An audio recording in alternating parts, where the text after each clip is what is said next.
అడుగుతుంది ఎంక్వైరీ అడుగుతున్నాం. ఇవ్వండి మీ యాక్షన్స్ కూడా. త్రిమూర్తులు గారు మా సభ్యులు మేము హామీ ఇచ్చింది కూర్చొని త్రిమూర్తులు గారు ఒక మాట అన్నారు, ఎంక్వైరీ చేస్తాను నేను టేక్ యాక్షన్. అంతే, అదే కదా యాక్షన్, ఎంక్వైరీ కదా. అరే ఎంక్వైరీ చేస్తానన్నా కదా సార్. ఎంక్వైరీ తెలుగులో విచారణ కావాలా ఎంక్వైరీ కావాలా? రెండు ఒకటే sir. Both are one and the same. Both are one and the same. మంత్రి గారు క్లారిటీ అడుగుతున్నారు. మంత్రి గారు క్లారిటీ అడుగుతున్నారు. ఏమని?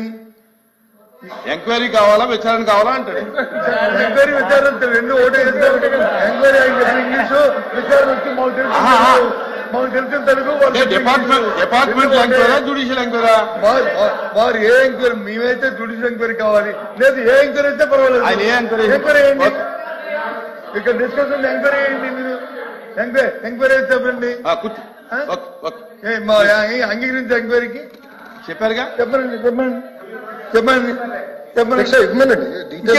చెప్పండి తప్పనిసరిగా అగ్రీ టు ఎంక్వైరీ 2019 నుంచి 24 వరకు జరిగింది ఏంటి? 24 ఏం జరిగింది మొత్తం ఎంక్వైరీ ఆర్డర్ ఇస్తాను. Okay sir.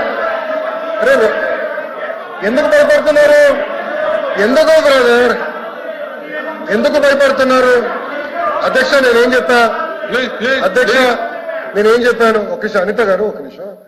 నేను నా స్పీచ్ లో కూడా మీరు రికార్డులు తీయండి. నేను గతంలో కూడా నేను ఇచ్చిన హామీ అంటే ఇది ఇప్పుడే ఒక గంట ముందర చెప్పింది ఏంటంటే ఆధారాలు ఉంటే ఇవ్వండి, ఎవరు చేశారు ఏంటనేది. ఇప్పుడు రాజీనామా లేఖ కూడా అన్నారు కదా, వీళ్ళకైతే నేను చేసి దానిపైన తప్పనిసరిగా ఎంక్వైరీ చేయాలా, విచారణ చేయాలా. అది వీడు నంబర్ 1. నంబర్ 2, నేను స్పీచ్ లో కూడా చెప్పాను అధ్యక్ష, 19 నుంచి 24 వరకు జరిగిన అవకతవకల పైన కూడా తప్పనిసరిగా ఎంక్వైరీ చేస్తాం. That's all I'm trying to say అధ్యక్ష. ఎవిడెన్సెస్ ఇస్తున్నాం. ఇంకొక ప్రధాన